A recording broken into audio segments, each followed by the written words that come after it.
ačiū už žodį ir ačiū už šito renginio taip pat padėjimą suorganizuoti šitą renginį. Ir ačiū visiems prisijungusiems gausiai tokiu darbingu metu deklaravimo laikotarpiu. Tai tikėkime, kad šita medžiaga jums bus naudinga ir galėsite ją taip pat pritaikyti savo darbe. Tai kaip ir minėjo, norime pakalbėti apie tam tikras ekologinės sistemas, kurios skirtos klimato kaitos valdymui ir gamtinių vertybių išsaugojimui. Taip pat irgi, kaip šiek tiek minėjau, mes šitą seminarą organizuojam iš mūsų vykdomo projekto klimato kaitos mažinimo advokacija žemės ūkyje. Ten yra daugiau veiklų, bet mes šiandien pakalbėsim apie rekomendacijas ūkininkams ir seniūnijų darbuotojams. Tai visgi apie ką šiandien kalbėsim? Tai mes paliesim šiandien 4 ekologinės sistemas, tai kompleksinė pievų ir šlapynių priežiūros schema, ariamų iš durpžemių keitimas pievomis, aradotos žemės keitimas pievomis ir ekstensyvus šlapynių tvarkymas. Taip pat norėtume jums plačiau pristatyti, kur galima rasti daugiau informacijos apie vertybės, kurias jūs turite savo ūkyje. Ir taip pat, kur rasti papildomos tos informacijos apie klimato ir biologinį įvairovį palankų ūkininkavimą. Ir mūsų šios dienos tikslas, iš tikrųjų, jūs įsivaizduoju, kad čia dauguma yra seniūnijų specialistų, bet turbūt ir ūkininkų yra prisijungusių. Tai tiek Žemės ūkio ministerija, tiek Žemės ūkio duomenų centras ir nacionalinė mokėjimo agentūra turbūt jums organizuoja nemažai tų seminarų, kuriuose dažniausiai pristatinėja taisyklių naujovės. Mes šiuo atveju norėtume šiek tiek iš kitos pusės prieiti prie šių ekoschemų, tai norėtume pakalbėti apie jų turinį, kodėl jos yra, kodėl jos svarbios, į ką jos nukreiptos, ką jos saugo ir kodėl tas vertybės būtent saugo. Tai norėtume, kaip sakyti, pakalbėti apie turinį, vienas dalykas, kitas dalykas, kodėl norime apie tai pakalbėti, nes tam tikri aplinkos būklės ir biologinės įvairovės rodikliai mažėja, tos tendencijos tokios yra, kad mažėjančios. Tai vienas iš pavyzdžių, turbūt esat gal matę tokią skaidrę, Lietuvos agrarinio kraštovaizdžio paukščių populiacijų indikatoriaus reikšmė nuo 2000 metų iki 2024 metų. Mes turime paukščių agrarinėme kraštovaizdyje sumažėjus perpus. Tai matome, kad tas, kaip sakyti, dugnas 2022 buvo pasiektas, dabar porą metų jau šiek tiek didėja tas rodiklis, bet vėlgi mes pusę paukščių esame praradę. Tai priežastys yra įvairios, gal čia Eglė galės šiek tiek prasiplėsti. Kitas toksai gal įvadui dalykas, tai čia turime Europos bendrijos svarbos pievų buveinės. Tai tos buveinės, kurios yra saugomos Europos mastu. Tai vėlgi matome 2013-2019 buvo daromi vertinimai ir matote, čia pačioje legenda yra, kad tų visų mūsų pievų buveinių būklė jinai yra didžiąja dalimi bloga arba nepalanki. Tai neturime nei vienos buveinės, kurios būklė būtų palanki. Šiais metais Liepos mėnesį turėtų išeiti nauja ataskaita, tai matysime kokios tos tendencijos, bet nuojauta sako, kad turbūt nelabai jos gerės. Tai čia dar tiesiog irgi ta pati iš kitos pusės matome 75% pievų buveinių būklė yra bloga, 25% nepalanki. Su pelkių ir šlapynių buveinėms, kurios artimos pievų buveinėms irgi situacija prastoka, turim 63% blogos būklės, matome vienos buveinės būklė yra geresnė. Tai toks mano įvadas ir aš norėčiau pakviesti dabar Domą Uogintą, kuris pakalbės plačiau apie mano šitas minėtas buveinės, kurias mes saugome, ūkininkai saugo deklaruodami EB svarbos buveinių ekoschemą, EB svarbos buveinių rūšių ekoschemą. Tai Domas Uogintas pakalbės apie buveinės, o Eglė Vičiuvienė pakalbės apie rūšis. Tai supažindinsim su tom vertybėm ir tuomet, jeigu turėsit klausimų, galėsime trumpai pasikalbėti, o vėliau aš dar pristatysiu kitas ekoschemas, kokios vertybės tenai yra ir toliau galėsime turėti klausimų diskusijų tokią sesiją. Tai ačiū ir perduodu žodį Domai.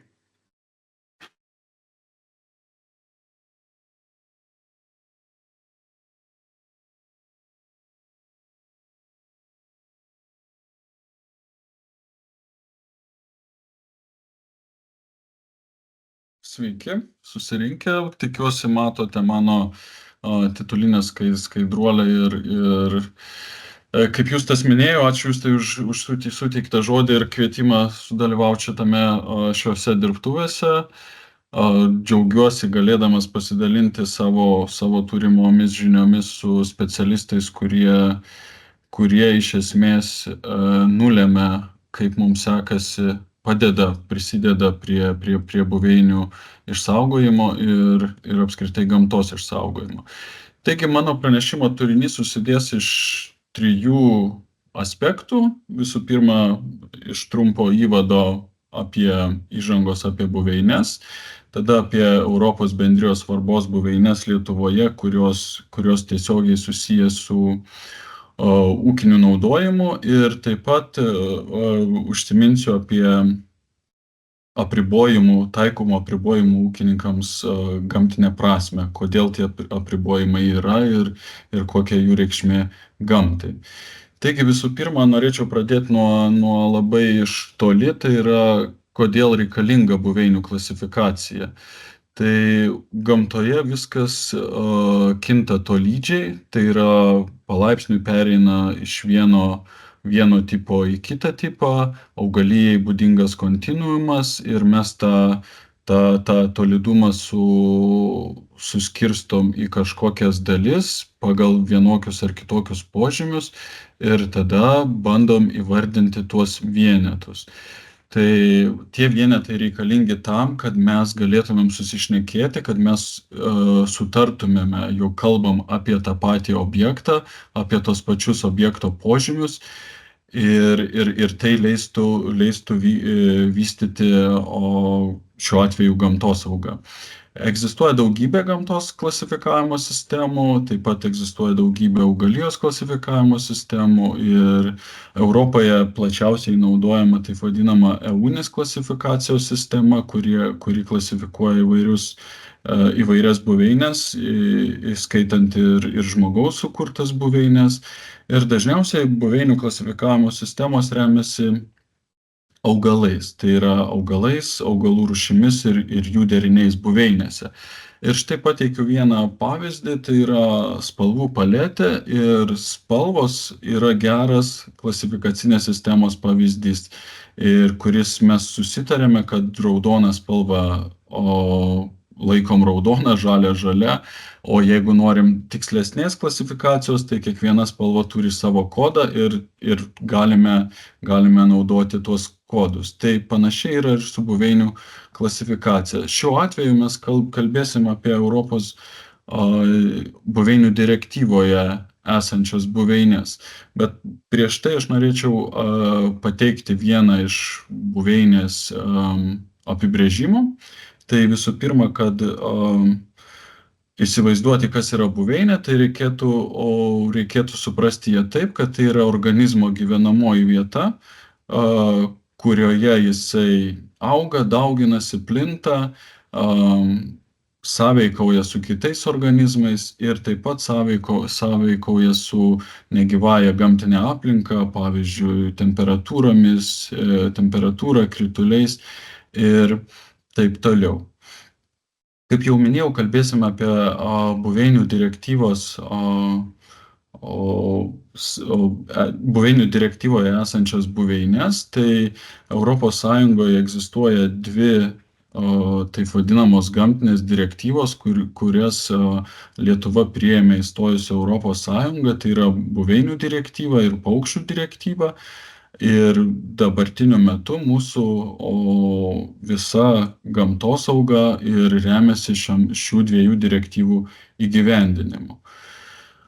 Lietuvių kalba pagrindinis informacijos šaltinis apie buveines esančias Lietuvoje, tai yra ši žalia knyga, išleista 2012 metais. Ten galima surasti informaciją apie visas Lietuvoje išskirtas Europos bendrijos svarbos natūralias buveinės, apie jų tipus, jų įvairias charakteristikas, kaip jas atskirti vieną nuo kitos, kokiomis sąlygomis jos formuojasi, kokie augalai tenai auga. Nesu tikras, bet manyčiau, kad šita knyga turėtų būti ir elektroninė jos versija pasiekiama internete. Taigi, kokias buveines turime Lietuvoje? Lietuva gali būti geras pavyzdys, nes nedaugelis Europos valstybių yra atlikusios pilną Europos bendrijos svarbos buveinių paplitimo inventorizavimą šalyje. Lietuva tą užbaigė 2015 metais ir inventorizavimas vyko iš esmės žingsnis po žingsnio pereinant visą šalies teritoriją. Kitaip sakyti, nebuvo naudojami nuotoliniai metodai, nebuvo pasitelkiamas modeliavimas, tiesiog ekspertai nuvyko į kiekvieną šalies kampelį ir įvertino ten esančias buveines, jeigu jos buvo aptiktos. Egzistuoja 6 pagrindiniai buveinių tipai, tai yra smėlynų, vandenų, pievų, pelkių, miškų ir olų bei atodangų. Iš viso Lietuvoje aptinkama 54 tipai, o ES mastu yra išskiriama 233 berods buveinių tipai. Tai dar didelės dalies mes neturime. O žemėlapyje matote 2015 metų duomenis, tą nuotrauką, kuri buvo padaryta ir matome, kaip buveinės paplitę. Galima įžvelgti tam tikrų dėsningumų, pavyzdžiui, smėlynų buveinės, be abejo, ten, kur daugiausia smėlio, pajūryje, pelkiniai kompleksai rezervatuose didžiausiuose ir miškų buveinės didžiausiuose miškų masyvuose telkiasi ir panašiai. Taigi, pereinant prie jau konkrečių buveinių tipų, kurios yra minimos veikloje, tai aš norėčiau pradėti nuo smėlynų. Čia minimi 4 buveinių tipai, tai pilkosios kopos, kopų varnuogynai, drėgnos tarpkopės ir pajūrio smėlynų tyruliai. Šios buveinės formuojasi išskirtinai smėlyje ir išskirtinai pajūryje. Jų mes nesurasime kontinentinėje šalies dalyje ir visoms šioms buveinėms būdingas tiek žolinių augalų, tiek kerpių ir samanų ardas. Ir tuo buveinės skiriasi nuo kitų smėlynų buveinių, pavyzdžiui, užuomazginių ir baltųjų kopų. Šiuose buveinėse jau neaptiksime pustomo smėlio, kas būdinga kitoms pajūrio smėlynų buveinėms. Ir taip pat, jeigu reikėtų įsivaizduoti, kaip atrodo šios buveinės, nuotraukoje matot pilkųjų kopų pavyzdį, bet kaip reikėtų įsivaizduoti, tai aš įsivaizduoju, kad ne vienas tikriausiai yra pabuvojęs Kuršių nerijoje esančiame Naglių gamtiniame rezervate ir ten galėtumėm surasti ir pilkąsias kopas ir tikriausiai visas kitas čia išvardintas buveines. Be abejo, ūkiniu požiūriu jos nėra smarkiai naudojamos ir tikriausiai net ir ūkinis naudojimas galėtų joms pakenkti, vis tik šios buveinės labiau susiformuoja dėl gamtinių veiksnių, dėl pustomo smėlio ir pajūrio klimato. Galbūt tik pajūrio smėlynų tyruliai, kuriuose gausu krūmokšnių, tokių kaip viržis, formuojasi dėl ekstensyvaus ganymo arba ekstensyvus ganymas galėtų padėti palaikyti šią buveinę nuo apaugimo krūmais. Čia matot keletą nuotraukų augalų, kurie yra aptinkami šiuose buveinėse. Tai paprastoji varnauogė, būdingas kopų varnuogynų buveiniai augalas, kuris sudaro kupstus iki gali būti ir 2 kvadratinių metrų dydžio sąžalynai tose buveinėse. Smiltyninis šepetukas, kuris būdingas pilkosioms kopoms, ir šilinis viržis, mano minėtas krūmokšnis būdingas pajūrio tyrulių buveinė ir reikėtų įsivaizduoti pajūrio tyrulių buveinę taip, lyg didžiulis sąžalynas viržių. Kaip minėjau, smėlynų buveinių plotai Lietuvoje aptinkami išskirtinai pajūryje ir šios buveinės yra retos, galbūt tik pilkosios kopos užima didesnį plotą ir žemėlapyje matote 2015 metų buveinių inventorizavimo rezultatus ir pilkųjų kopų paplitimas ištisai pajūrio zonoje, išskyrus aplink Klaipėdą, Palangą ir kitus miestus. O rečiausiai šitų buveinių yra drėgnos tarpkopės, kur užima tik tai trečdalį kvadratinio kilometro. Tai tiek 2015 metų duomenimis šios buveinės turėjome tiek. Tai iš esmės iš tiesų yra labai, labai retos buveinės. Pereinant nuo smėlynų prie pievų ir joms artimų buveinių, vėlgi yra išskiriamos du buveinių tipai, kurie taip pat formuojasi ant smėlingo substrato, tik tai jau aptinkami kontinentinėje šalies dalyje, tai nesusivėrusios žemyninės smiltpievės ir karbonatinių smėlynų pievos. Skirtumas tarp šitų bendrijų, šios bendrijos tarpusavyje yra labai panašios ir skiriasi iš esmės keliais niuansais, tai augalų rūšių deriniais, nesusivėrusiose žemyninėse smiltpievėse aptinkama ir vienmečių augalų, tuo tarpu kitoje buveinėje šių augalų nėra ir taip pat karbonatinių smėlynų pievų augalija yra labiau susivėrusi, jau čia nerasime atviro smėlio arba rasime jo mažiau. Buveinės taip pat yra mažai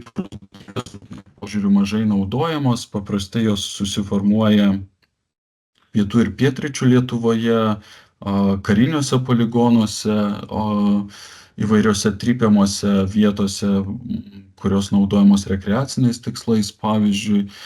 Ir šios dvi buveinės tarpusavyje yra susijusios, sudaro mozaikas ir kartais yra sudėtinga ir specialistams išskirti ir nustatyti, kur yra riba tarp vienos ir kitos buveinės, tad neretai jos inventorizuojamos kaip kompleksai. Keletas vėlgi būdingų augalų rūšių, tai pavasarinė ankstyvė, tai yra efemeras, vienmetis augalas, kuris jau nužydėjo ir tikriausiai subrandino ir išbarstė sėklas ir dabar jau išaugs tik tai kitais metais. Tai nedidelis piršto dydžio augalas, sunkiai pastebimas, bet tinkamose vietose gali sudaryti sąžalynus ir tokias nedidelės pievelės. Paprastoji gvaizdė ir smėlyninis šlamutis, vėlgi augalai aptinkami karbonatinių smėlynų pievose. Kaip minėjau, buveinės taip pat retos ir aptinkamos pietryčių Lietuvoje ir karinių poligonų teritorijose, Pabradėj, Rukloj. Tai šios, sakykime, veiklos prisideda prie buveinių palaikymo ir prie naujų buveinių susiformavimo. Na ir pereinant jau prie tikrųjų pievų buveinių, vėlgi išskiriami keli jų tipai. Tai visų pirma norėčiau pradėti nuo kadagynų, kaip ir pats buveinės pavadinimas sako, buveinėse aptinkama kadagių ir šie krūmai sudaro kompleksus tarp stepinių pievų augalijos arba sausų pievų augalijos ir žemapelkinės augalijos. Ir šios buveinės dažniausiai būdavo ganomos, bet ganimo intensyvumui mažėjant vis buveinės apauga krūmais, įsiskverbia kiti krūmai ir susiveria kadagiai ir taip prarandama buveinės struktūra.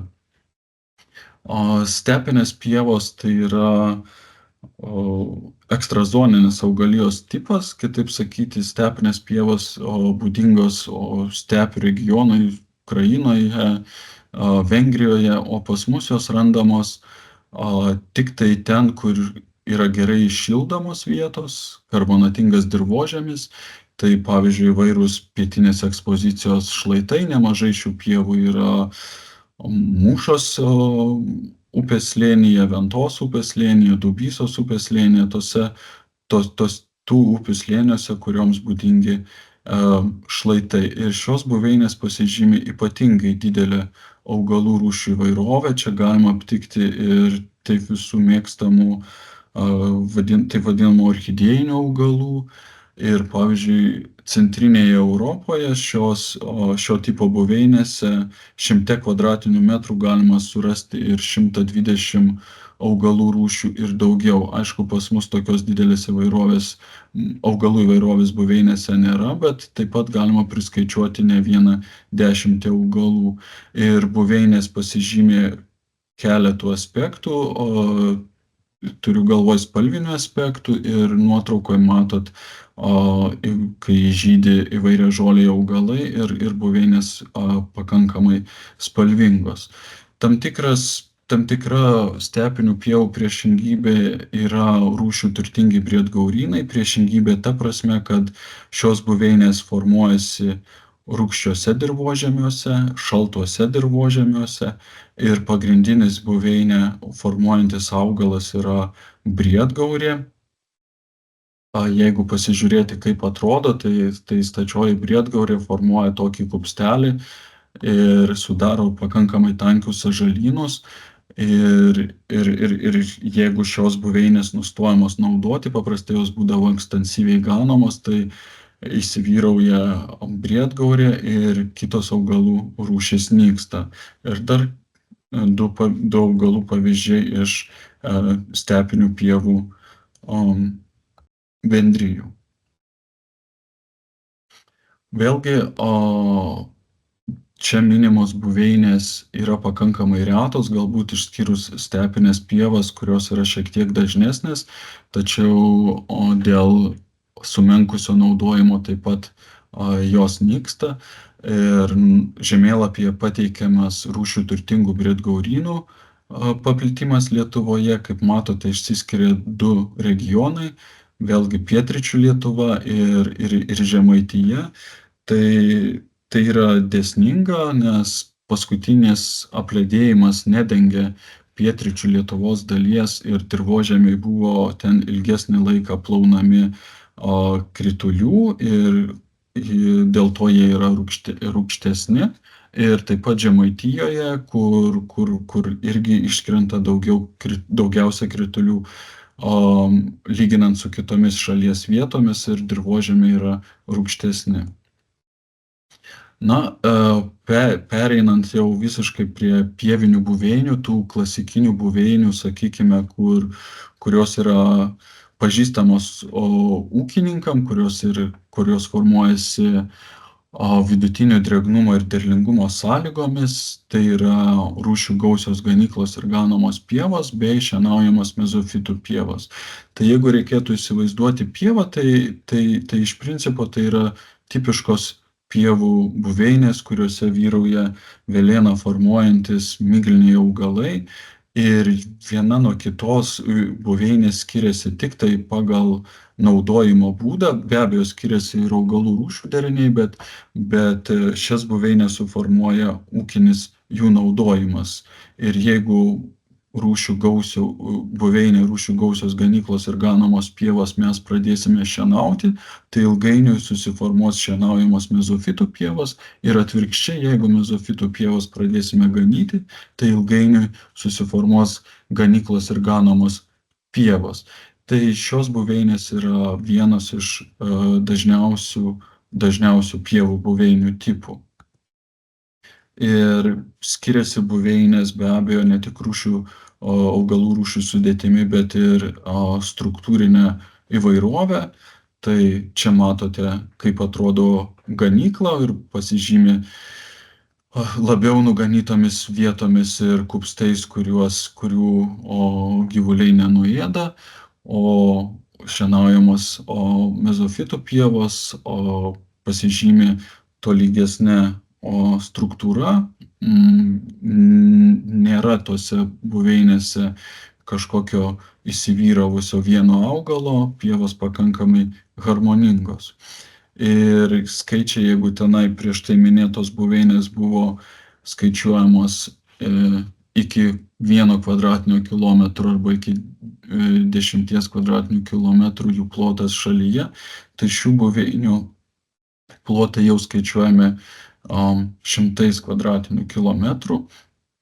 Ir vėlgi čia žemėlapyje pateikiu rūšių gausių ganyklų ir ganomų pievų buveinės paplitimą. Tai matom, kaip išsiskiria Žemaitijos regionas, kadangi reljefas yra nepalankus formuoti didelius laukus, kaip pavyzdžiui vidurio žemumoje, Lietuvoje vidurio žemumoje. Tai dėl to,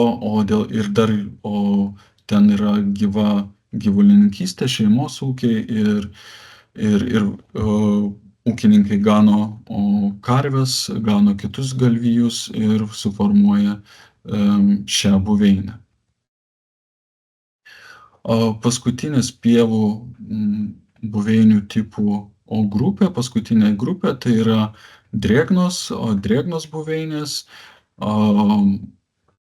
Irgi viena iš šių buveinių yra ypatingai reta, tai yra melvenynai, kurie formuojasi perteklinio drėgnumo dirvožemyje ir pagrindinis augalas, kuris formuoja šią buveinę, yra melsvoji melvenė, bet šios buveinės taip pat pasižymi augalų rūšių gausa ir šios buveinės ypatingai kenčia nuo apleidimo, nes reikėtų suprasti, kad jos nesudaro didelių plotų, tai yra užima įvairius mažus plotelius, sunkiai pasiekiamus plotelius ir automatiškai yra nepatogios ūkiniam naudojimui. Eutrofiniai aukštieji žolynai tai yra buveinės, kurios formuojasi arba siauromis juostomis vandens telkinių pakrantėse arba natūraliuose derlingose pamiškėse. Tai jeigu esate, tikriausiai daugelis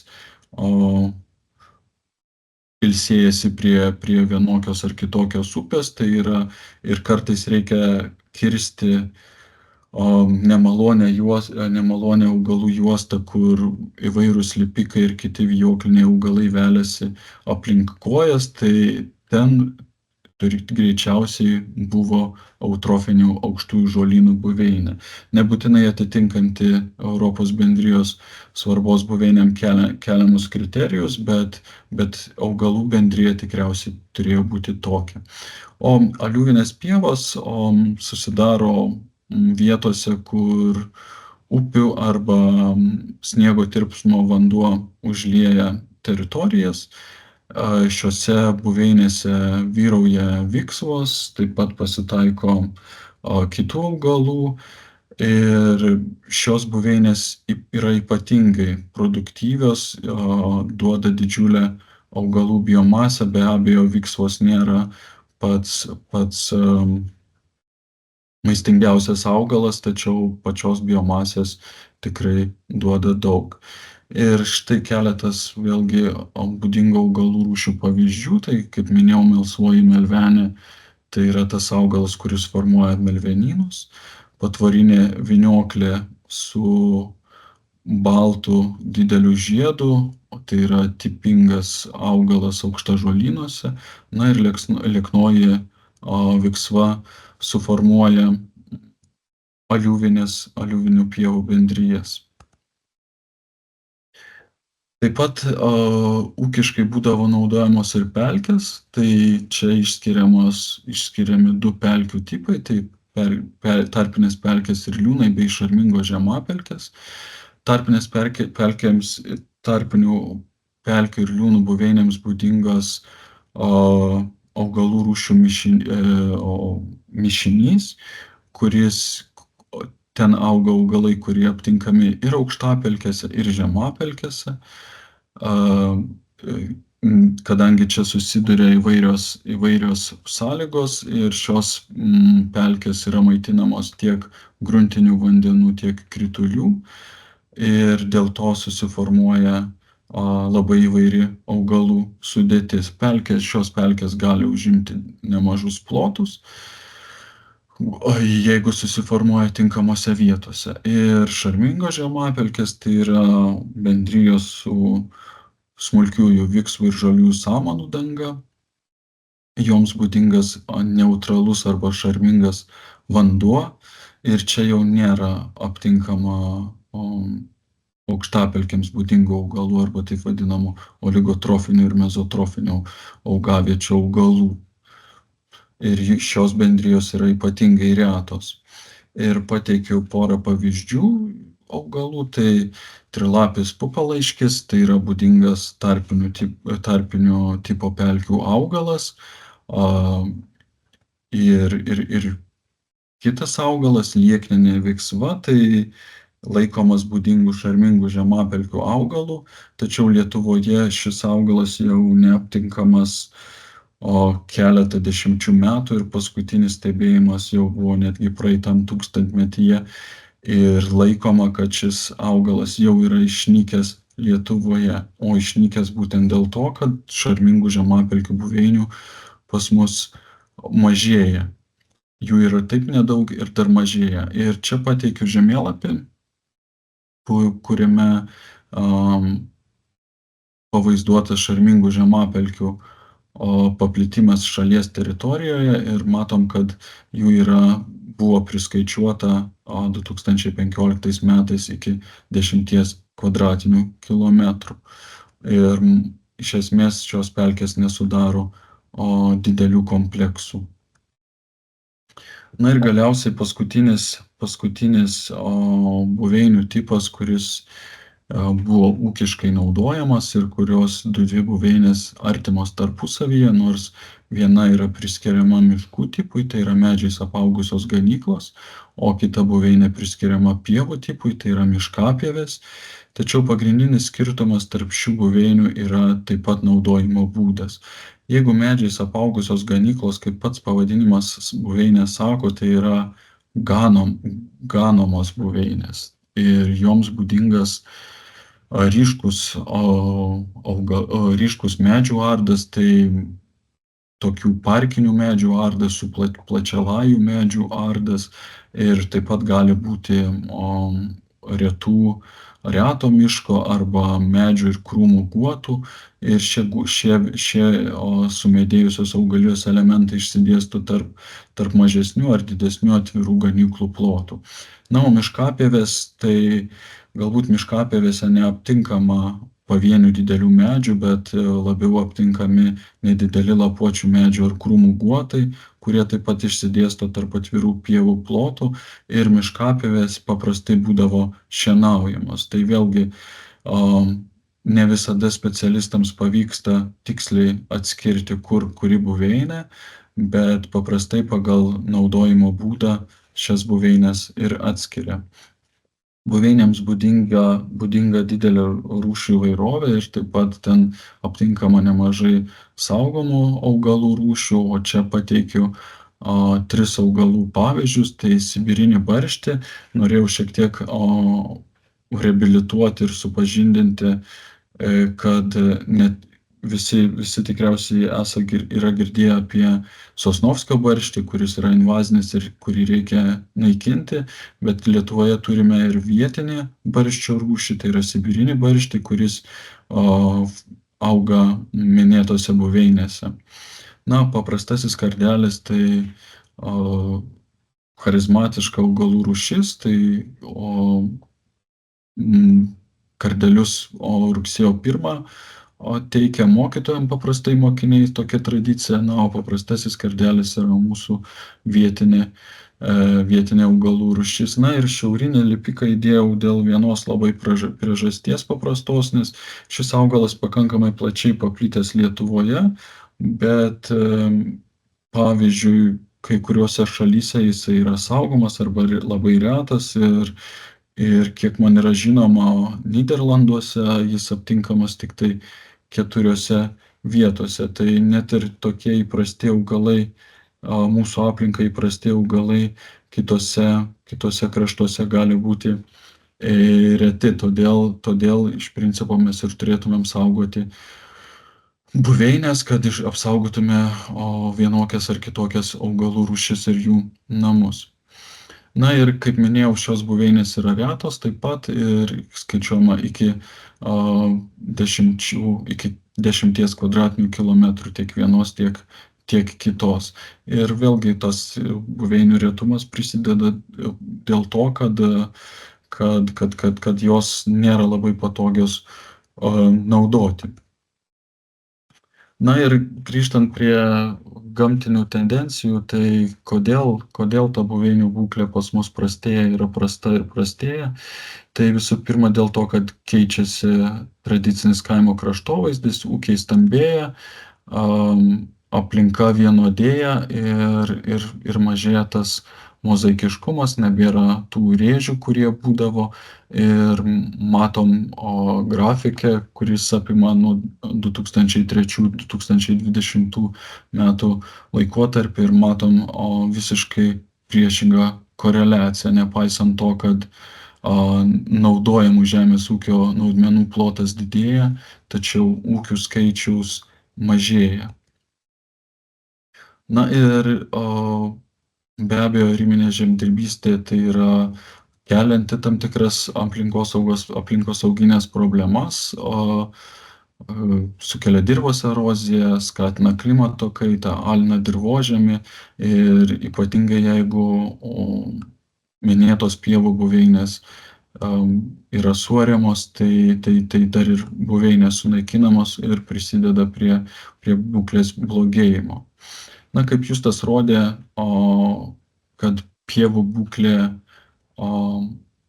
yra bloga ir greičiausiai blogėjanti, ir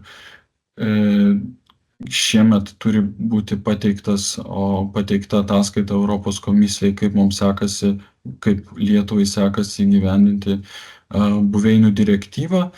Ir šis žemėlapis nenuteikia optimistiškai. Čia yra pateiktas nedeklaruotų daugiamečių pievų geltona spalva ir suartų daugiamečių pievų žemėlapis.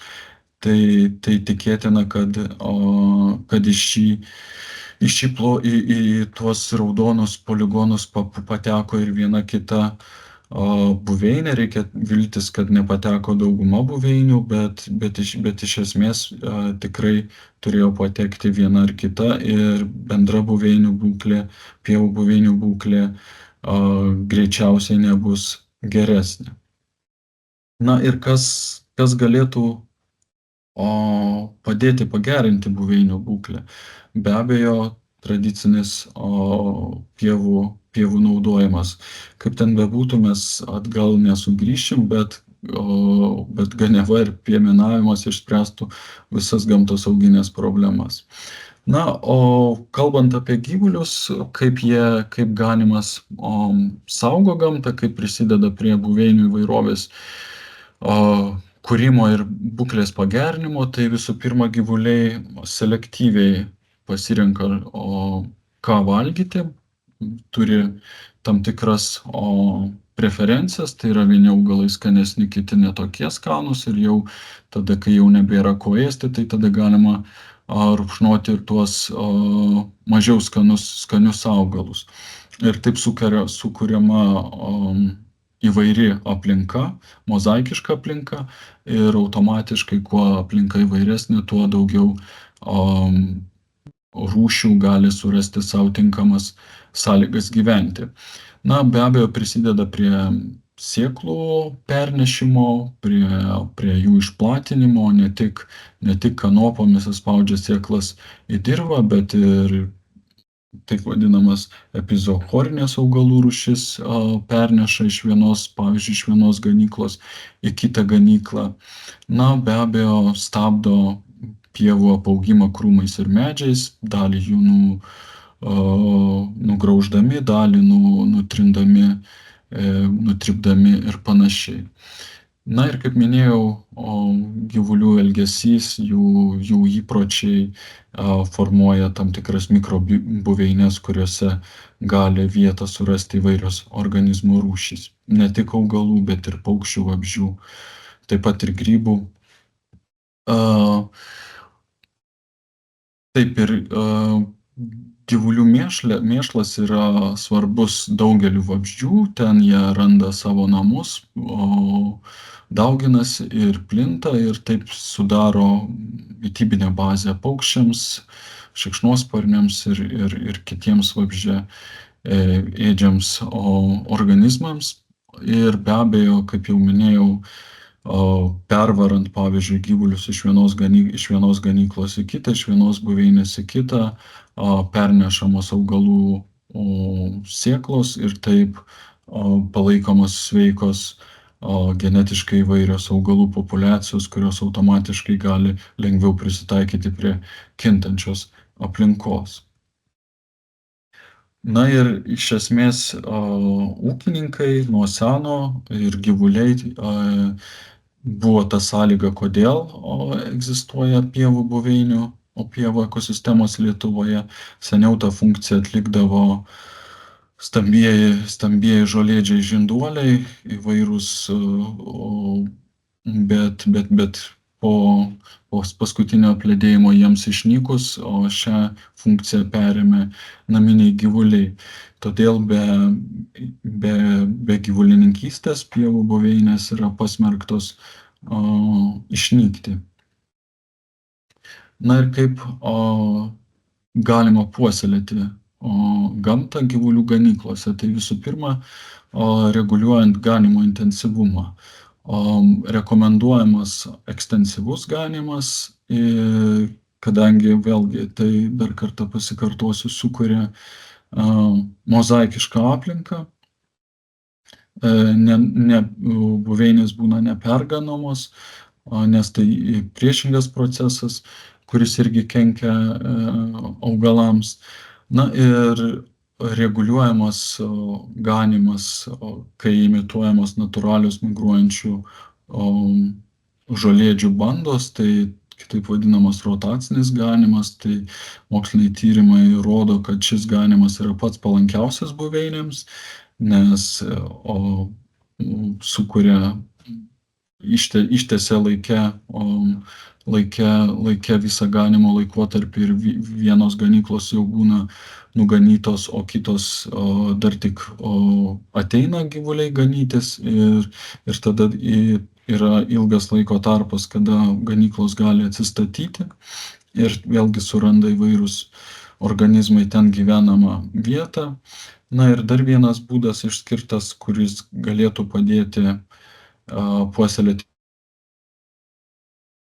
yra mišrių gyvulių ganymas, tai yra mišrios bandos, kadangi gyvuliai irgi pasižymė tam tikromis savybėmis, vieni nugraužia žemiau žolę, kiti nugraužia aukščiau žolę, vieni mėgsta vienus augalus, kiti mėgsta kitus augalus ir suformuojant tokią įvairovę susiformuoja automatiškai ir gamtinė įvairovė.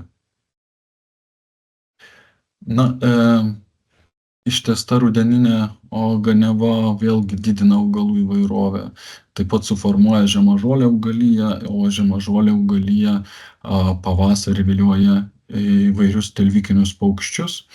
Na, nenuganytos žolės likučiai, tai iš esmės naudojami paukščių kaip apžvalgos vietovės ar slėptuvės lizdams, tai tas nenuganimas ar nenušienavimas pasitarnauja šiam tikslui.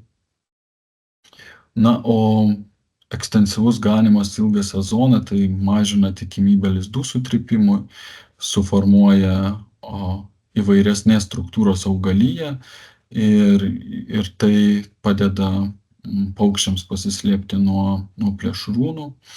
Na ir vėlgi reikėtų riboti vaistų naudojimą nuo helminto arba stengtis juos naudoti uždarose patalpose, kadangi vaistai išlieka ilgai galvijų mėšle ir turi neigiamą poveikį vabzdžiams. Na, be abejo, aš užsiminiau ne tik apie ganymą kaip tokį, bet ir apie šienavimą, kuris palaiko tam tikras buveines ir suformuoja jas. Ir kaip jau minėjau, ganymo efektai gali būti keleriopi. Tai visų pirma, gyvuliai nugraužia augalus nevienodai ir sukuria skirtingo aukščio žolyną. Taip pat ganant gyvulius vyksta maisto medžiagų pernešimas, trypimas kanopomis, taip pat ne tik mechaniškai pažeidžia augalus ir leidžia, sukuria sąlygas geresnes vieniems negu kitiems augalams, bet taip pat ir prisideda prie sėklų geresnio sudygimo. Na ir taip pat ganant gyvuliai perneša sėklas. Na, o šienavimo efektai yra šiek tiek kitokie. Tai visų pirma, šienaujant mes pašaliname visą žolinę augaliją vienodame aukštyje ir tai lemia, kad susiformuoja tolygesnė augalija ir neįsivyrauja viena kuri nors dominuojanti rūšis ir taip susiformuoja sąlygos įvairesniems rūšių deriniams. Bet vėlgi, jeigu šienautumėm labai anksti, tai tada užkertam galimybę kai kuriems augalams subrandinti sėklas, išplatinti jas ir pasidauginti. Tai dėl to yra tam tikri apribojimai arba siūlymai palikti tam nenušienautas saleles ar juostas tam, kad augalai galėtų išplatinti sėklas, kad vabzdžiai galėtų pereiti savo gyvenimo ciklus. Tai būtent, kaip jau minėjau, tik labai svarbu nenušienautą pievos dalį keisti metai iš metų, tai yra nepalikti to paties ploto nenušienauto, nes vėlgi tada prasideda procesai būdingi pievų apleidimui. Na ir ne tik dėl to, bet dar ir kitas elementas yra, nes nenušienautose plotuose paprastai įsikuria paukščiai perėti, o plėšrūnai išmoksta medžioti ten, kur yra nenušienauta. Tai jeigu nenušienauti plotai bus maži arba per maži ir visada tose pačiose vietose, tai ten perintys paukščiai negalės sėkmingai išvesti jauniklių.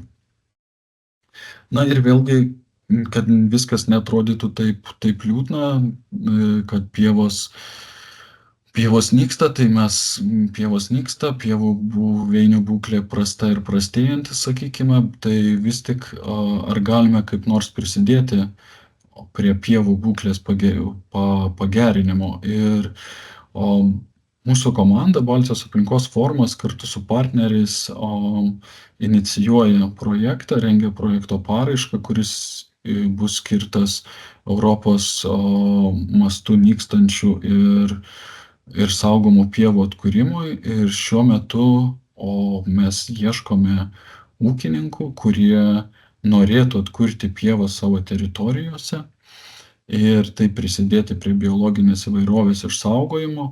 Galbūt šie ūkininkai turi nenaudojamų ar mažai produktyvių plotų ir šios plotus būtų galima panaudoti Europos bendrijos svarbos buveinių atkūrimui. Ir jeigu atsirastų tokių žmonių, tai čia pateikiu nuorodą, kurioje galite surasti daugiau informacijos ir užsiregistruoti ir mes tada su jumis susisieksime. Taigi dėkoju už dėmesį, viliuosi, kad šiek tiek pavyko supažindinti su ta buveinių įvairove, kuri yra arti ūkių ir kuri priklauso nuo ūkių. O jeigu turėtumėte kokių nors klausimų, galėčiau pabandyti į juos atsakyti.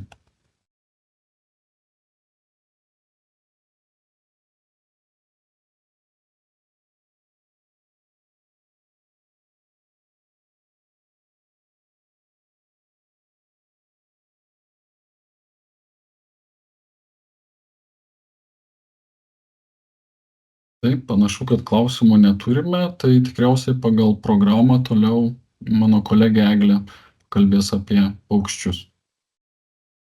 Ačiū, Domai. Kalbėsiu ne tik apie paukščius, kalbėsiu šiek tiek plačiau. Sveiki visi prisijungę, taip gausiai, labai džiugu, kad domitės tokia tema. Ir pradėsiu savo pristatymą.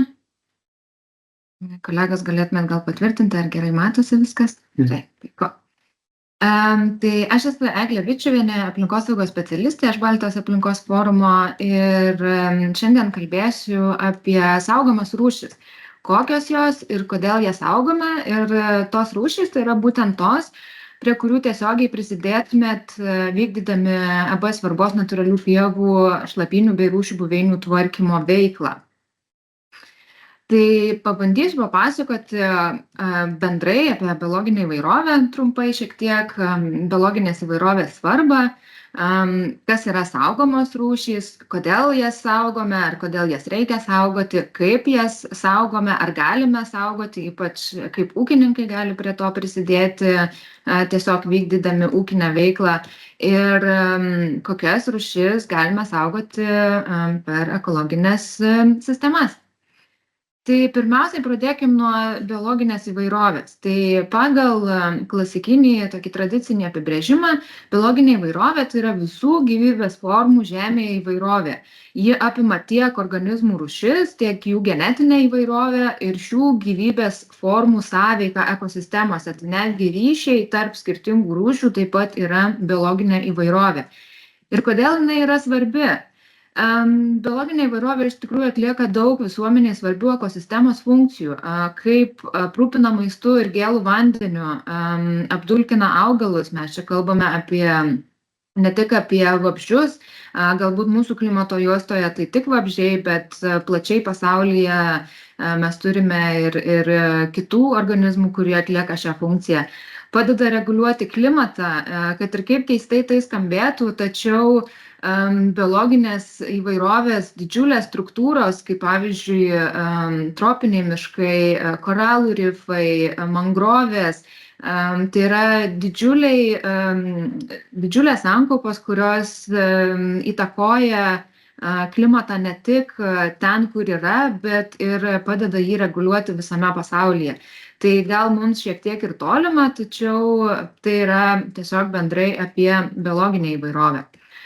Na ir kas yra tos saugomos rūšys?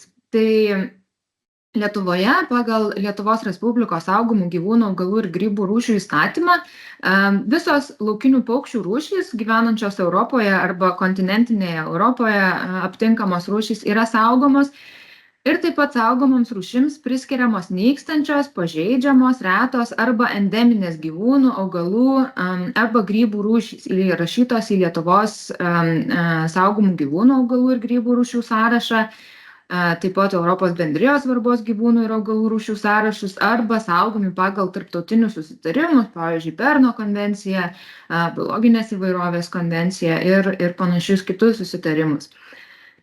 Na ir kalbant siauriau jau šiek tiek būtent apie šitą veiklą, AB svarbos natūralių pievų, šlapynių bei rūšių buveinių tvarkymą, aš papasakosiu apie 5 paukščių rūšis, 4 vabzdžių rūšis, 1 augalų rūšį ir 1 roplių rūšį.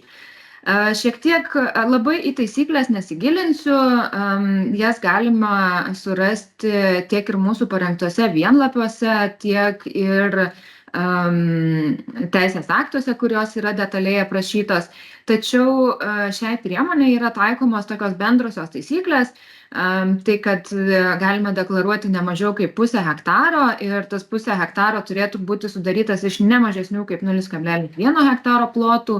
Tų teritorijų natūraliai negalima sausinti papildomai, negalima įrengti naujų sausinimo sistemų, vien dėl to, kad tai daugumoje bus kažkokios tai arba natūralios šlapynės, arba užliejamos pievos, tai siekiant palaikyti jų struktūrą, tai neleidžiama. žinoma, nearti nei ariminėmis, nei beariminėmis technologijomis ir jų nepersėti, bei nenaudoti augalų apsaugos priemonių, kurios labai stipriai neigiamai veikia vabzdžių bendrijas gyvenančias tose teritorijose, netręšti, kas irgi gali pakeisti reikšmingai buveinės mitybinę bazę ir struktūrą to pasekoje. Bet trąšos, tai mes kalbam ir apie organinės, neorganinės, tai iš principo jų naudoti nereikėtų. Na ir nelaukiant labai ilgai, aš iš karto šoksiu prie rūšių ir pradėsiu nuo paukščių. Tai labai tikiuosi, kad po šio pristatymo šiek tiek susipažinsite, kokios tos rūšys yra iš tikrųjų įdomios. Ir pradėsiu nuo didžiosios kuolingos. Tai iš tikrųjų labai įdomus paukštis, aptinkamas dažnai ganyklose ir šienaujamuose, užliejamuose pievose. Ir šis paukštis, kaip ir dar keletas po jų, pasižymi išskirtinę išvaizdą, nes turi ilgą specifiškai pritaikytą snapą ieškoti maisto minkštoje šlapioje žemėje, kur gyvena įvairiausi bestuburiai. Na ir šiek tiek daugiau informacijos, o dabar norėčiau dar leisti trumpai pasiklausyti, kaip visgi, koks yra tos didžiosios kuolingos balsas.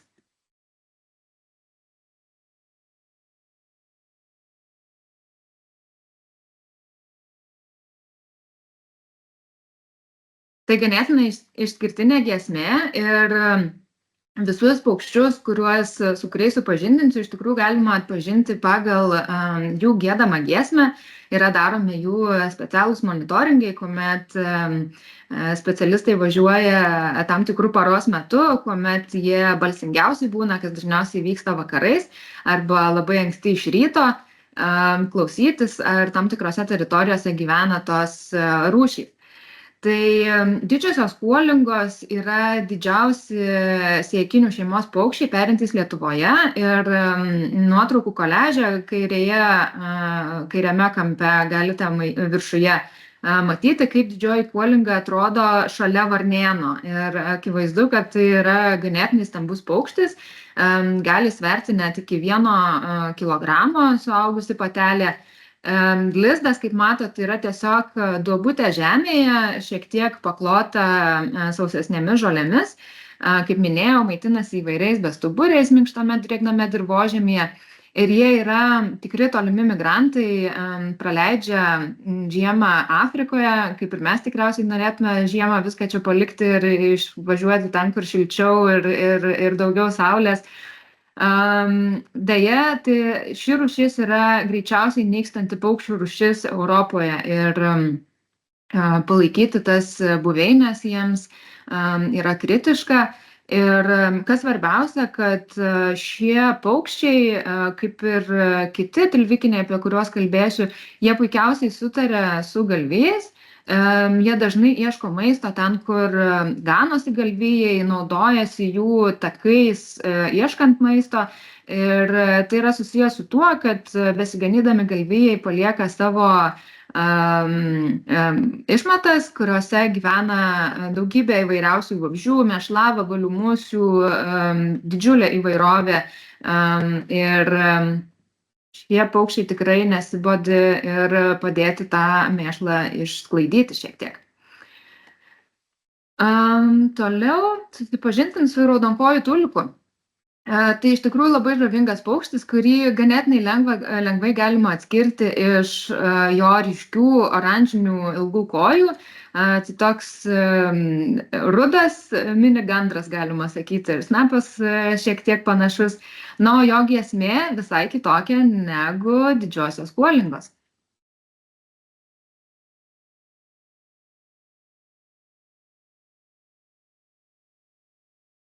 Ši giesmė iš tikrųjų padeda ir kitiems tose pievose perintiems paukščiams, ne tik giesmės, bet bendrai raudonkojai tulikai, kadangi laikosi didelėmis grupėmis, jie tampa tarsi sargai visos pievos. Na, o kaip žinia, kuo daugiau stebėtojų, tuo saugiau yra, tai jie taip pat padeda ir informuodami kitus pievos gyventojus apie artėjantį pavojų. Tai gali būti plėšrūnai, tai gali būti žmonės ateinantys, kurie taip pat šiems paukščiams trumpam laikotarpyje atrodo kaip grėsmė. Kaip ir kiti sėjikiniai ir tilvikiniai paukščiai, jie gyvena šlapiose pievose, ganyklose, taip pat puikiai sugyvena su ganomais galvijais. Kaip matot, raudonkojai tilvikai lizdo netgi nesivargina daryti, tiesiog prakapsto žemėje duobutę, sudeda 4 gražiai išmargintus kiaušinius ir juos taip ir išperi. Paukščiukai išsiritę iš karto būna kaip viščiukai. Jų nereikia, jie būna apsiplunksnavę ir iš karto gali pradėti bėgioti. Kitas labai irgi įdomus paukštis tai yra paprastasis griciukas. Jo taip pat giesmė labai išskirtinė ir pasiklausysime.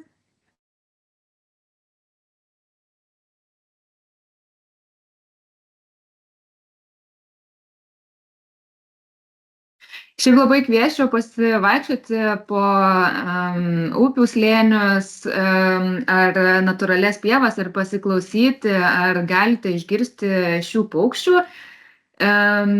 Kaip ir minėjau, taip pat puikiai sugyvena su ganomais gyvuliais. Šių paukščių poros gyvena monogamiškai, tai jos suformuoja porą ir abu peri, abu prižiūri ir maitina jauniklius. Ir jiems taip pat yra kritiškai svarbios pievos ir ganyklos, kuriuose galėtų saugiai perėti ir ieškoti maisto. Kuo dar įdomu, kad tai yra labai tolimi migrantai, gali įveikti ir daugiau negu 4000 kilometrų kelionę iš perėjimo vietų į žiemovietes. Tai labai ištvermingi paukščiai ir jie yra šiek tiek mažesni už didžiąją kuolingą, bet truputį didesni už raudonkojį tuliką. Ir dar vienas labai žavingas paukštelis į tą pačią kolekciją su ilgasnapiais šlapių pievų mėgėjais, tai yra stulgiai, o jų giesmė tai atrodo, kad kažkas iš kito pasaulio, gaila, kad jinai labai tyli ir gamtoje ją reikėtų klausytis atidžiai naktį, kai jie gieda, ir kviečiu pasiklausyti.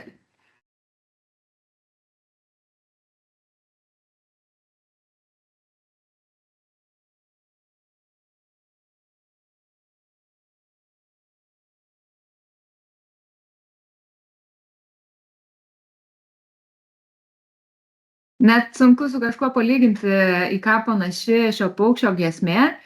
Ir šie paukščiai taip pat prioritetą duoda teritorijoms, kuriuose yra vykdoma ūkinė veikla. Tai yra pievos yra šienaujamos arba ganomi gyvuliai. Jiems nepatinka ir netinka teritorijose, kuriuose yra aukšta žolė, nes jie taip pat daro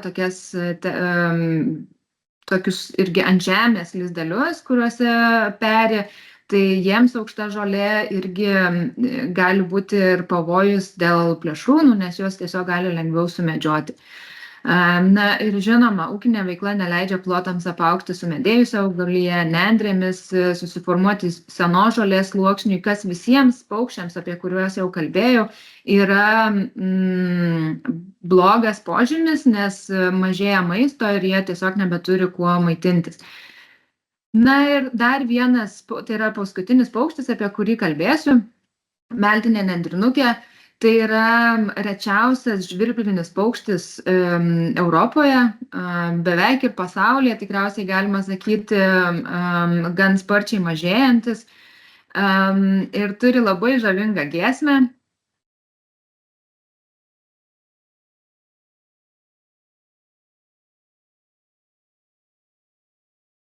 Meldinių nendrinukių pasiklausyti didžiausia tikimybė yra Nemuno deltoje ir Žuvinto biosferos rezervate. Ten šiuo metu yra didžiausi palankūs plotai šiems paukščiams. Ir nuotraukose galite matyti, koks iš tikrųjų tai nedidukas paukštis, kokio dydžio yra kiaušiniai nedideli ir kaip meistriškai žolėje yra paslėpti jų lizdai. Tai melinės nendrinukės peri viksvynuose, ant kupstų surenčia tokius lizdelius aukščiau virš žemės, jos yra prisitaikę prie vasaros užliejimo, tai jeigu būna kažkoks tai nedidelis potvynis, jų tai neišgąsdina. Žiemą taip pat praleidžia Afrikoje ir čia šitos rūšies patelės yra tikros herojės, jos vienos suneša lizdą, susideda kiaušinius, juos išaugina, patinėliai visiškai nieko neprisideda, patinėlių darbas yra apvaisinti ir misija apvaisinti kuo daugiau patelių. Ir kas įdomu, su šia rūšimi yra išskirtinė tokia savybė, kad viena patelė savo dėtyje gali turėti iki 5 kiaušinius nuo 5 skirtingų patinų. Tai reiškia, jinai susiporuoja su skirtingais patinais ir kiekvieną skirtingą kiaušinį apvaisina būtent nuo to skirtingo patino. Ir kas svarbiausia, kad peri tik 4 valstybėse visame pasaulyje, tai peri Lietuvoje, Lenkijoje, Baltarusijoje ir Ukrainoje. Tai yra paskutinės šių paukščių tvirtovės. Ir trumpam, pabaigiant apie paukščius, Justas trumpai minėjo apie agrarinio kraštovaizdžio paukščių populiacijų indeksą. Jis jau užsiminė, kad per šitą stebimą 25 metų laikotarpį gausa populiacijų sumažėjo daugiau nei per pusę. Šiuo metu yra matomas šioks toks atsigavimas, bet jeigu žiūrėtumėt į visą grafiką, galit matyti, kad tos populiacijų kreivės, jinai nėra tiesi, jinai visada didėja arba mažėja ir šiuo metu mes esame tokiam lyg ir trumpesniam atsigavime.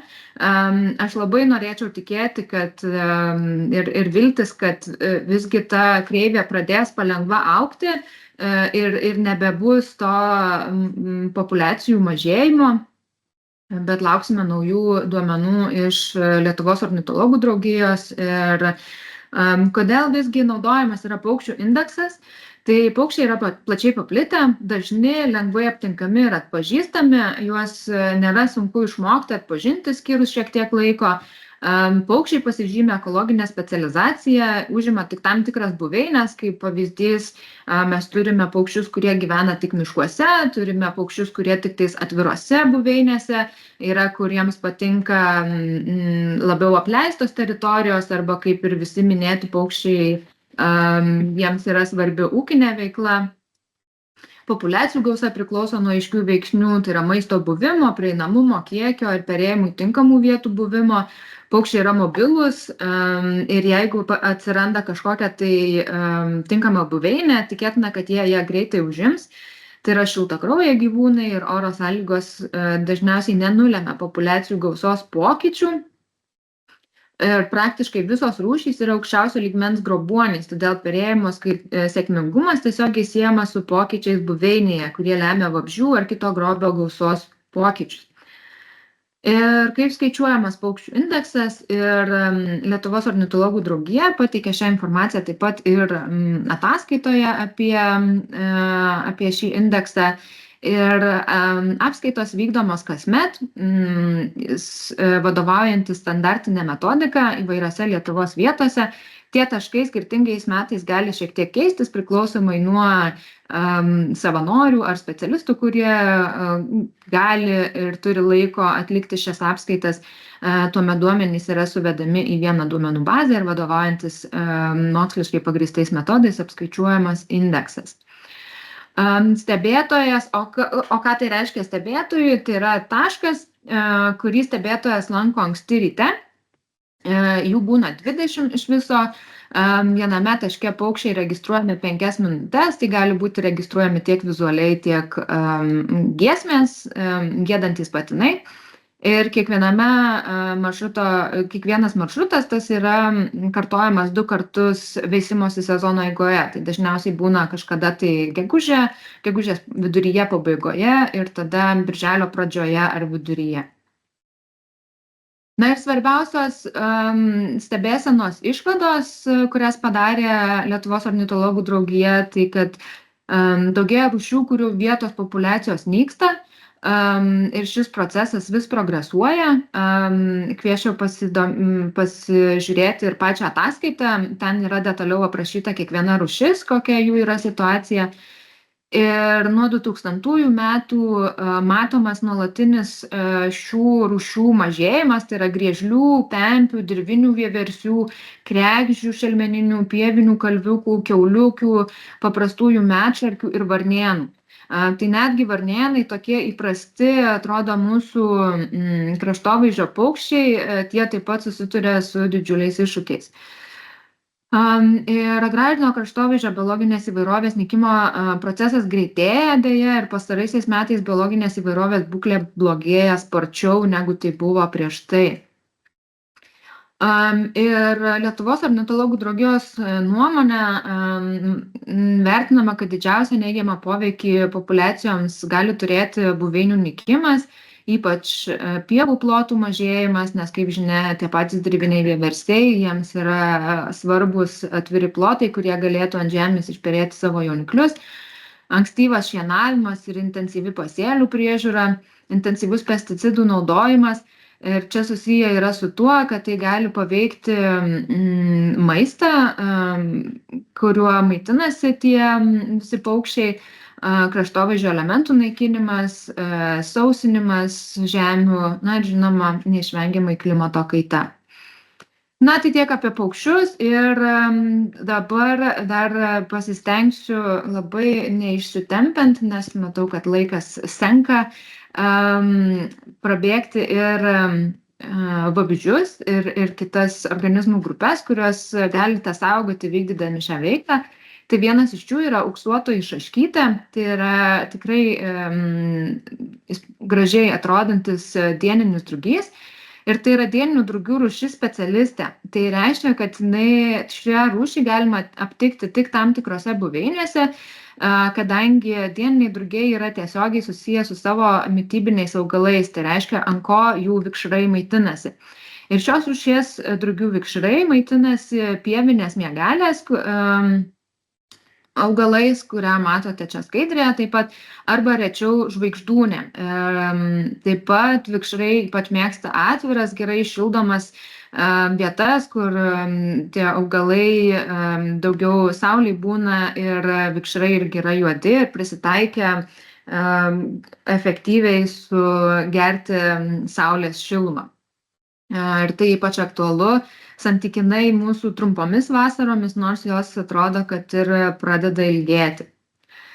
Šiaurinis auksinukas dar viena žavinga dieninių drugių rūšis, labai spalvinga, nors ir nedidelė, yra prisitaikiusi gyventi taip pat labai specifinėse buveinėse. Ir čia nuotraukoje matoma šiaurinį auksinuką tupintį ant savo mitybinio augalo, tai yra paprastosios gyvatžolės žiedyno. Ir šių drugių vikšrai irgi maitinasi tik šios rūšies augalais. Tai reiškia, jeigu yra upės slėnyje kažkokia tai teritorija, kur gausiai auga paprastųjų gyvatžolių ir dėl vienokių ir kitokių priežasčių, jeigu ši rūšis augalų iš ten išnyktų, su ja taip pat išnyktų ir ši drugių rūšis, kadangi be paprastųjų gyvatžolių šiauriniai auksinukai negali gyventi. Tai šios augalai yra labai jautrus nusausinimui, pakeitimui dirbamus laukus, deja negali augti šie augalai dirbamoje žemėje, užaugimui miškų ir kitiems tokiems drastiškiams ekologiniams pokyčiams. Na, o čia kraujalakinis melsvys, labai įdomi dieninių drugių rūšis. Tikriausiai visi esate girdėję apie gegutę, paukštį, kuris pats neaugina savo vaikų, o kiaušinius deda į kitų paukščių lizdus. Tai kraujalakiniai melsviai elgiasi labai panašiai. Pradžioje vikšrai, kol būna maži, jie maitinasi vaistinės kraujalakės žiedynais. Vikšrai paaugę, tuomet krenta ant žemės, jie išskiria specifinį kvapą ir skleidžia specifinius mums negirdimus garsus, tačiau girdimus skruzdėlėms. kur skruzdėlės juos susirenka, nusineša į savo skruzdėlyną, nes galvoja, kad ten yra skruzdėlių lerva. Ir pasirodo, kad jie iš tikrųjų į savo namus atsinešė vilką avies kailyje. Kraujalakinių melsvių vikšrai yra plėšrūs ir jie tuomet pradeda maitintis tų skruzdėlių, kurį skruzdėlyną buvo nuneštos, kiaušiniais, lervomis ir puikiai apgauna to skruzdėlyno šeimininkus, būtent prisidengdami vairiais feromonais ir garsais. Na, o pavasarį, kuomet susisuka į lėliukę ir jau reikia išsiristi, drugys labai trumpą laiką turi dar tą specifinį kvapą ir neretai būna, kad skruzdėlės pagauna tą apgaviką ir jis tampa skruzdėlių vakarienė. Tačiau dažniausiai drugys išsiritęs, kiek galėdamas greičiau lekia lauk iš skruzdėlyno, kad nebūtų suvalgyti pratęsti. Dar viena labai įdomi vabzdžių rūšis, tai yra niauraspalvis auksavabalis ir ši rūšis labiausiai yra susijusi su medžiais apaugusiomis ganyklomis. Ir svarbiausia, kad tose medžiais apaugusiose ganyklose augtų seni ąžuolai, kurie turėtų pakankamai erdvės, būti gerai šildomi. Ir šie vabalai, lervos, tikriausiai, jeigu sodininkaujate kažką panašaus, galbūt esate matę savo darže, tai šitų vabalų yra grupė tokių, kur panaši ir grambulio lervas tikriausiai pažįstate. Tai čia išvaizda panašu, bet savo darže niauraspalvių auksavabalių niekada nesurasit, nes niauraspalviai auksavabaliai gyvena ąžuolų drevėse ir būtent maitinasi sena ąžuolo trūnijančia mediena. Vystymasis trunka keletą metų, tai tos lervos jos užtrunka gali 3, 4, 5 metus užtrukti, kol išauga iš tokį tamsių spalvų, ganėtinai stambų vabalą. Ir nyksta labiausiai tai būtent dėl to, kad nebelieka tinkamų medžių, kuriuose galėtų veistis. Na ir vienas augalas, kurį tiesiogiai galima saugoti vykdančią veiklą, tai yra plikažiedis lindlapis. Atrodo gan toks neišraiškingas žalias augalėlis ir iš tikrųjų tai jo ir prakeiksmas šioks toks yra ne orchidėja, tai kuri iškart patraukia mūsų akį dėl savo ryškių žiedų ir dažnai jis gamtoje yra nepastebimas. Tačiau šis augalas turi labai įdomią biologiją, jisai yra pusiau parazitinis, nors jisai yra žalias ir jisai pats gali vykdyti fotosintezę, tačiau auga tokiose buveinėse, kur maistinių medžiagų būna dažniausiai mažai ir jie yra prisitaikę tas trūkstamas medžiagas pasivogti iš savo kaimynų, tai dažniausiai iš įvairiausių žolinių augalų. Ir jis dalį savo pasigamina maisto medžiagų, o kitą dalį pasiema iš šalia augančių augalų. Ir šiems augalams taip pat yra labai svarbu, kad buveinės būtų neapleistos, kad būtų vykdoma ūkinė veikla, būtų arba ganoma, arba šienaujama, ypač sukuriamas tas mozaikiškumas ir šie augalai tokiose teritorijose klesti. Na ir viena roplių rūšis, kurią galima taip pat saugoti, čia labiau aktualu, jeigu esate iš pietų Lietuvos, tai yra balinis vėžlys. Tai yra unikali rūšis Lietuvoje, tai yra vienintelė natūraliai Lietuvoje aptinkama vėžlių rūšis. Vis dažniau pasitaiko atveju, kai yra paleidžiami iš Šiaurės Amerikos introdukuoti vėžliai, kurie nėra natūrali mūsų faunos dalis. Šie vėžliai gali išgyventi daugiau nei 100 metų, tai iš tikrųjų įspūdingas laiko tarpas. Ir kaip ir pavadinimas indikuoja, baliniai vėžliai labai mėgsta sekles, gerai šildomas balas, kuriuose praleidžia savo vasaras, o vėlyvą pavasarį, vasaros pradžioje keliauja į sausumą, kur patelės gerai šildomose vietose, dažniausiai pakelėse, kažkur tai griovių šlaituose arba smėlėtose vietose išsirausia duobutę, kur sudeda savo kiaušinius.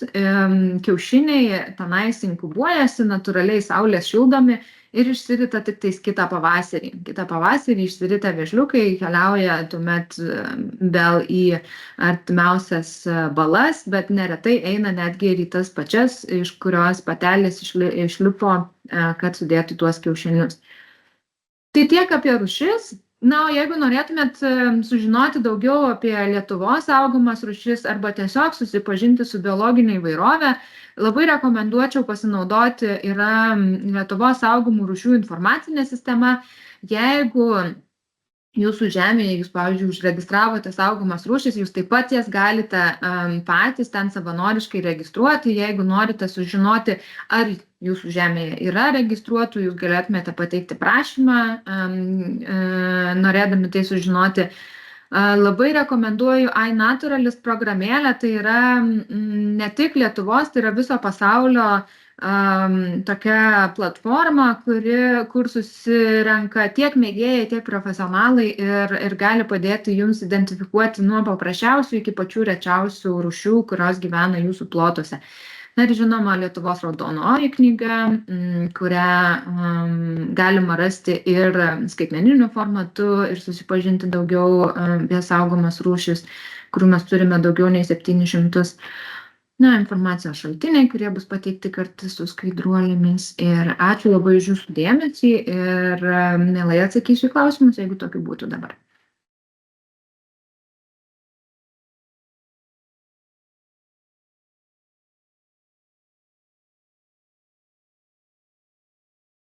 Na, klausimų nėra. Ačiū visiems klausiusiems ir žodį toliau perduosiu Justui.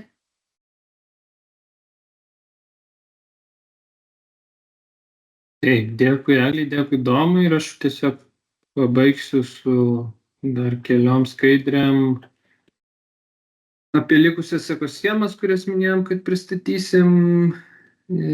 Taip, tai norėčiau dabar pakalbėti apie ariamųjų durpžemių keitimą pievomis. Tai kuo ši priemonė svarbi gamtai, aplinkai, tai Lietuvoje turim beveik 700 000 hektarų durpžemių, iš kurių didžioji dauguma, 2/3 yra nusausinta ir nemaža iš jų dalis naudojama žemės ūkiui.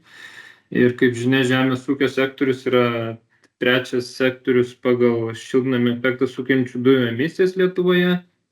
Tai taip pat žemės ūkis gali būti ir sprendėjas šitų dalykų. Tai kaip matot, durpžemiais laikomi 40 tie dirvožemiai, kurie turi daugiau nei 40 cm durpės sluoksnį ir dažnai būna, jie formuojasi ten, kur aukštas vandens lygis ir dirvožemis yra įmirkęs. Bet jeigu kalbam apie nusausintus durpžemius, tai kaip matot, aišku, yra įvairių skaičiavimų, bet mūsų duomenim kasmet iš tokio nusausinto ariamo durpžemio, kuris naudojama žemės ūkyje, galima paleisti 40 tonų anglies dvideginio iš hektaro. Tai kas, jeigu tokiam paprastam įsivaizdavimui, tai yra nuvažiuoti tas pats, kas nuvažiuoti automobiliu 290 000 kilometrų. Tai čia maždaug 7 kartus apvažiuoti aplink žemės rutulį. Tai iš tikrųjų įspūdingi skaičiai. O kaip sakyt, tų durpžemių susidarimas, tai per metus berods gali labai mažai ten iki kelių centimetrų užaugti tą durpę. Tai, kaip sakyt, mes tai, kas vystėsi ir formavosi tūkstantmečiais, mes, kaip sakyt, kasmet labai greitai eroduoja tą durpę. Ir tas keitimas pievomis, tai tą efektą šiltnamio dujų paleidimo tikrai sumažina. Tai mes matom, kad vėlgi yra įvairūs skaičiai, bet jeigu paverčiame ariamą durpžemį į pievas, tai nuo 40 tonų galim sumažinti iki 17 ar 27 tonų iš hektaro. Tai aišku, istoriškai visi tie durpžemiai buvo šlapi. Idealiu atveju taip turėtų ir grįžti į tokią stadiją, bet vėlgi realybė yra kita ir suprantam, kad čia yra ir naudojama žemės ūkio veiklai tos teritorijos, bet turbūt naudingiau būtų visgi naudoti kaip pievas tiek klimatui, tiek aplinkai, nei dirbama žemė. Tai tiesiog kokie pokyčiai Lietuvoje įvyko, turbūt sovietmetį visi pamena ir tie pokyčiai buvo didžiuliai. Tai tarkim dvi nuotraukos, kairėje pokarinė nuotrauka, gal nelabai ryški, bet tas juodesnis plotas visas su vinguriuojančiu upeliu yra tas durpžemis, kuris buvo šlapias, o dešinėje matome tos juodus plotus to buvusio durpžemio, kaip dabar naudojamas ariminei žemdirbystei. Ir vėlgi yra tos visos pasiekmes ir dujų, ir aplinkos, kaip sakyt, degradavimo.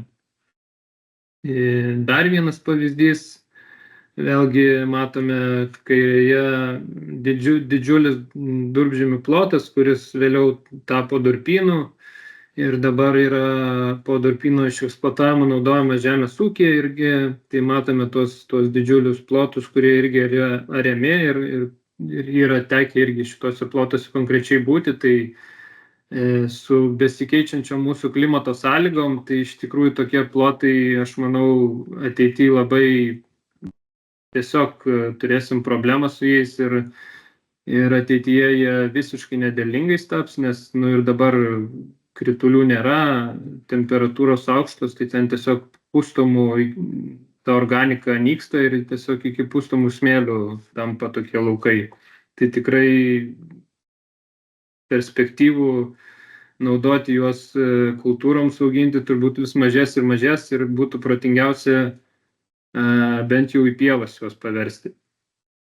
Kita mūsų ekoschema rodoto žemės keitimas pievomis, tai čia matote žemėlapį sudarytą Lietuvos dirvožemininkų, kur tos erozijos paveikti plotai dominuoja, tai mes turbūt akivaizdžiai matome, kad kalbam apie Lietuvos aukštumas, tai Aukštaitijos aukštumas, Dzūkijos aukštumas, Žemaitijos aukštumas, tai vėlgi turbūt nemaža dalimi tai yra sovietmečių vykdytos melioracijos ir tų laukų stambinimo pasiekmes, kurios iki šiol yra išlikusios ir po nepriklausomybės turbūt tie laukai vėlgi sumažėjus žemės ūkio intensyvumui apaugo ir pievom, ir krūmokšniais, dabar vėlgi visgi dėl besikeičiančios turbūt socialinių ekonominių sąlygų ir žemės ūkio politikos mes vėlgi grįžtam ties vertimų į dirbamas žemes. Aišku, dėja dėl mažėjančios gyvulininkystės turbūt didžiąja dalimi tas vyksta. Tai vėlgi turime tų eroduotų plotų Lietuvoje apie 19% visos dirbamos žemės. Eurostat duomenimis prarandama beveik apie toną dirvožemį į hektarą, bet kitais naujesniais modeliavimo duomenimis galima kai kuriais atvejais prarasti ir vos ne 2,5 tonos į hektarą. Tai vėlgi eroduotos žemės, kaip minėjau, irgi prarandama organinė ta anglis, derlingas dirvožemio sluoksnis nyksta, išplaunamos mineralinės medžiagos dirvožemio, šiltnamio efektą sukeliančių dujų emisijos vyksta ir pavertus į pievas tokius plotus mes galėtume tos procesus pristabdyti. Vėlgi šita ekoschema skirta plotams, kur šlaito statumas yra daugiau nei 12% arba 7 laipsniai.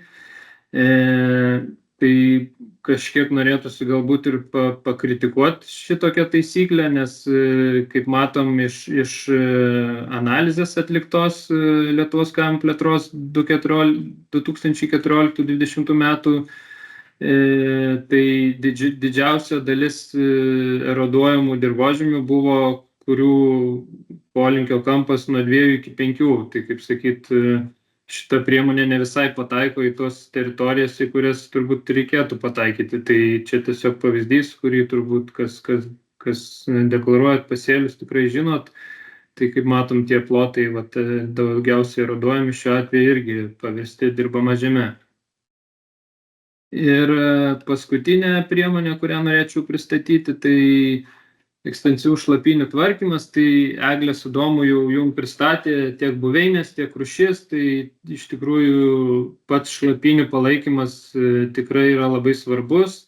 Anksčiau visos tos šlapynės buvo šienaujamos, kartais ganomos, tai vėlgi dėl besikeičiančių sąlygų tie plotai dažnu atveju yra apleidžiami, bet tai yra labai svarbios buveinės biologiniai įvairoviai tarpti, gyventi ir maitintis ir būti išsaugotai.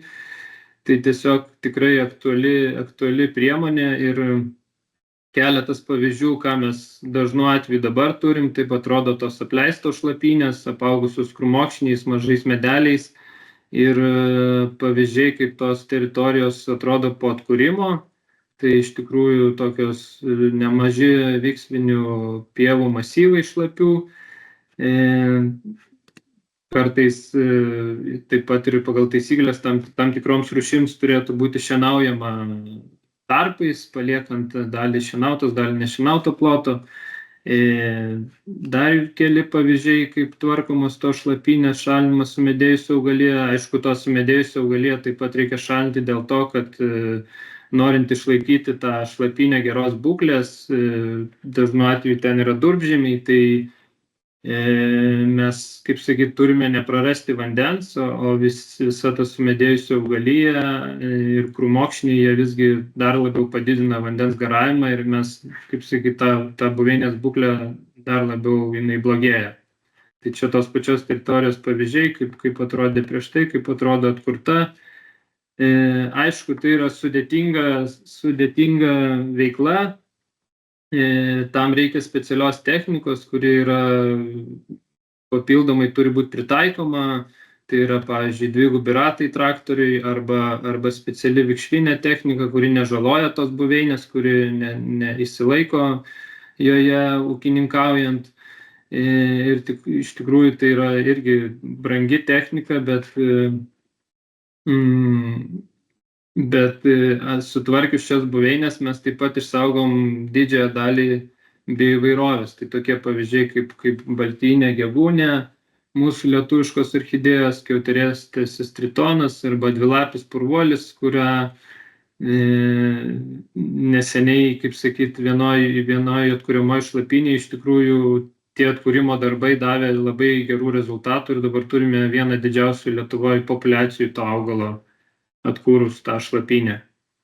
Tai tiek apie tas ekoschemas. Dar minėjom, kad pakalbėsim, kur galima rasti daugiau informacijos apie vertybės, galbūt savo ūkyje, ar rekomenduojant ūkininkams pasižiūrėti, kur tą galima informaciją rasti. Tai geoportal.lt, tai yra visų Lietuvos duomenų atviras portalas, kai kalbam apie sluoksnius įvairius.